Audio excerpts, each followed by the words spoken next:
Good afternoon, you guys. Welcome back. Welcome back. Welcome back to Regina's So Section 8 Hood channel. And today we're going to talk about Vera Little. You know Vera Little, that manager over that school, that food cafeteria manager over that school in Chicago, Illinois. Okay, boom. Vera Little worked at this school in Chicago, Illinois. She was the actual cafeteria manager. The cafeteria manager is over everybody that works in the cafeteria. Okay, so before the pandemic, Vera ordered like 11,000 cases of chicken wings for the kids to eat for lunch. They be having different stuff going on at the schools. And she ordered it for all that as well. So the pandemic hit between the years of 2000 and 2022. Nobody was working at the schools, you guys. Some of the people, they came in every now and then probably to do a count of the foods and the supplies, but no one was working at the schools. The children were at home. The teachers were at home working virtually. So the schools weren't really open and stuff, So do you know what this lady did? Now, this lady's 69 years old, y'all. First of all. This lady stole all that chicken and cooked it, whether she fried it, barbecued it, baked it. She sold it. She sold it, y'all. Over $1.5 million in chicken. So this happened a while back, but they just came up with she gonna do 9 years in prison. Now, I was like, dang, she gonna do 9 years in prison, but that is stealing, and it's in the Bible. Thou shalt not steal. And why would you steal from the place that you're employed at, first of all? And then I want to talk about the chicken's supposed to been going kind of bad anyway if it sat that long period of time. So they were going to end up throwing away the chicken anyway, y'all. But I want to get y'all thoughts on it. Do you really think she should do 9 years for stealing chicken? Or do you think they should give her a little probation or something and make her pay it back in equal increments? What do you think? And I'm going to tell you about this little experience that I had when I worked at Atlanta Public Schools. Okay, I was the cafeteria monitor at this school called Cascade Elementary School down here in Atlanta, Georgia. Okay, so what the cafeteria monitor duties was that you will watch the kids as they enter the cafeteria. You make sure they're in a line. You also make sure everybody get their utensils and everything that they need to have on their plate before they leave from out the cafeteria line. If one forgets to get a spork or one forgets to get a milk or a napkin, it's your duty as a cafeteria monitor to go in where those items at and bring them back to the child. After each class eats and leaves, it's the cafeteria monitor's job to wipe down all the tables. Make sure the tables are clear of trash, including on the floor. So it was a little bit of wiping and a little bit of sweeping going on. Okay, so the kids liked me because I used to be asking them questions. I used to be telling them to go home and study about particular people. And then I was going to ask them questions the next day. And I have a little treat for them. You feel what I'm saying? Them kids love candy. But anyway, I had been working there like 3 months. So I started noticing the kids that be hungry. You feel what I'm saying? So I get them extra. They were going to throw it away anyway. So the cafeteria lady, they were older ladies, they were like, they've been working in that motherfucker ever since they graduated from high school. So they like 65. You know, some of them probably was older than that.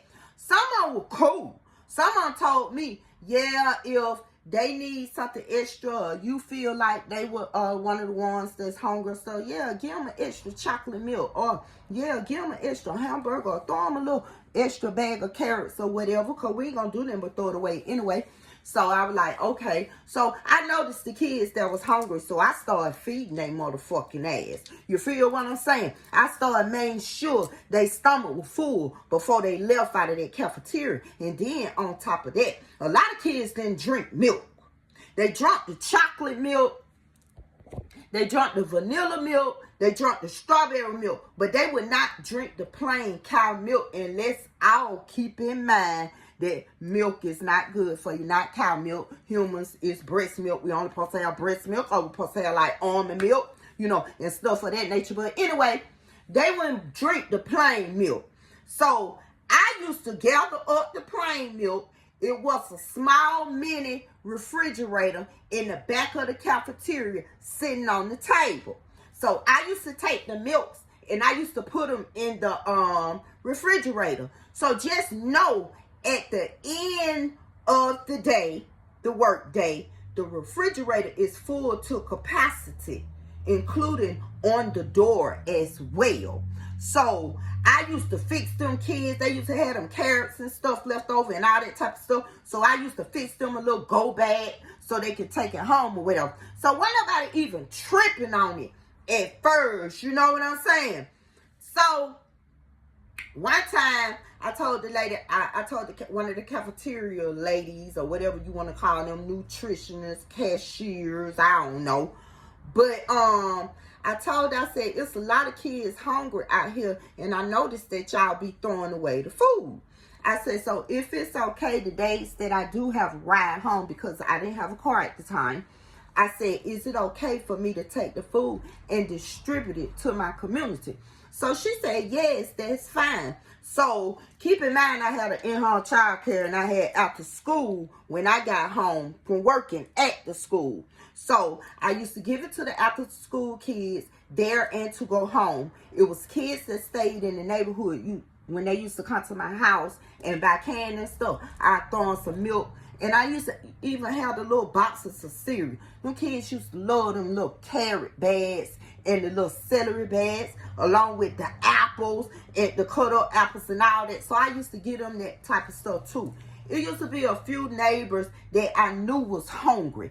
So I made sure on the days that I would get that shit, I had a ride, they weren't hungry. So one day, one of the cafeteria managers in Con, and somebody was in place of her. So I guess she saw me getting the kids extra food, so she had something she needed to say about it. So she went and told the assistant principal. So they called me in the office and they telling me that I can't give away the food. I can't take none of the food home. I can't do none of that because they're told to throw the food away. So I asked them, I said, make it make sense. I said, would you would rather give good food away to some people, some children, some families that are in need, or would you rather just throw it away?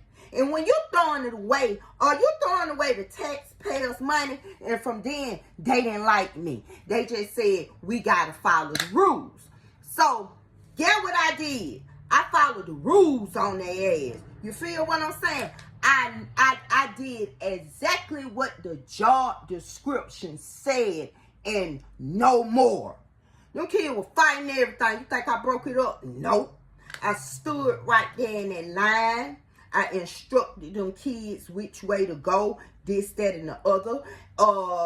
I did not go through the line anymore to help the kids. Baby, they were dropping hamburgers, all kinds of shit on the floor, fish sticks and everything. Because you got to keep in mind, they start from the preschool on up. And a lot of them that was in the 4th and 5th grade, they were clumsy as hell too, baby. So they'll drop the food. So there was no longer no one there to assist them with getting their food, picking the food up that they done dropped. None of that, because, baby, guess what I was doing? Just what the job description said do. No more, no less. So they kind of got teed off with me. The goddamn cafeteria manager, she started telling the assistant principal. She started telling the assistant principal that she couldn't control the line. See, it wasn't my duty to control the line. It was my duty to stand there and make sure them kids got milk or juice, or make sure they got their spork or straw or whatever they needed to do. It wasn't my duty to clean up after them if they dropped their tray on the floor. You know, that wasn't my duty. It wasn't my duty to break up the fight. And when they get through that line, ain't nothing else going on that pertains to me. But I was doing it at first. You see what I'm saying? Trying to put a little extra on it. You feel what I'm saying? But baby, she went and told the assistant principal. And the assistant principal, he had to start coming in there because he realized I wasn't going over and beyond no more for they motherfucking ass. You feel what I'm saying? And them kids were fighting, like I said, and get what I did. I sat there and watched their ass fight because it wasn't for me to stop a fight. The only thing I could do is say, y'all break it up. And that's it. You feel what I'm saying? But before that, if it was a fight, I'd break up the fight, talk to the kids. When I get through talking to the kid be back and friends and all of that. I put that shit on stop. Because what you not gonna do is not feed the kids. I don't give a fuck what the law is. See, that's what I'm saying. We don't go out and vote on the right people. So they put the wrong people in office. They put people in office that came out with a silver spoon in their mouth. They put people in Atlanta offices that ain't even from Atlanta, so they don't know nothing about Atlanta. So they can't contribute on conversation and how the communities are set up, and if the children are fed or do they have coats and shit, because they ain't even from here. So y'all would rather take the taxpayers' money and throw away the food. But y'all ain't telling the parents and shit. And then if you was telling the parents, what's the parents gonna come in and goddamn vote on their taxpayer dollars? And what the fuck y'all doing with them? See, I can't be the only one that speaks out. And then a lot of people don't even know this shit be going on.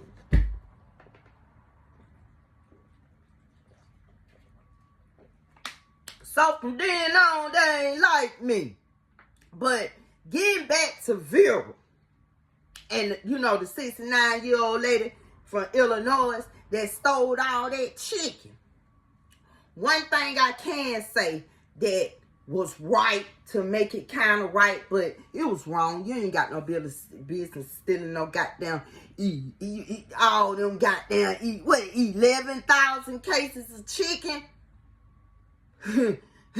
No, you ain't got no business stealing that from nobody.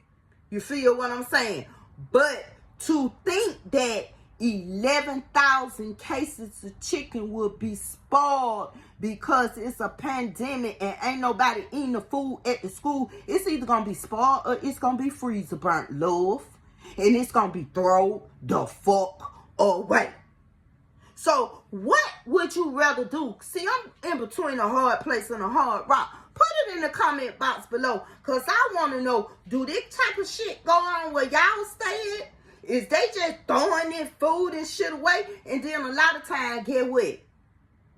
A lot of time, the food does get thrown away. But a lot of time, the cafeteria people, they take the food home as well.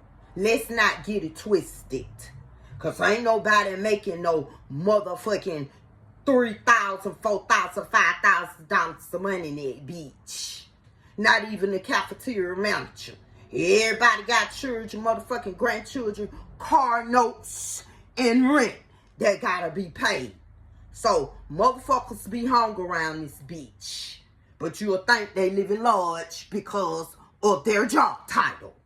So, don't quit it twisted. They were taking that shit home too. But The lady didn't have no business stealing, but why the fuck y'all keep throwing our tax dollars away? That's what I want to know. Let's talk about it. Put it in the comment box below. And I'll be back. And I'll come back. Peace. And thank God for chicken, 2 breasts, 2 legs, 2 thighs, and 2 wings.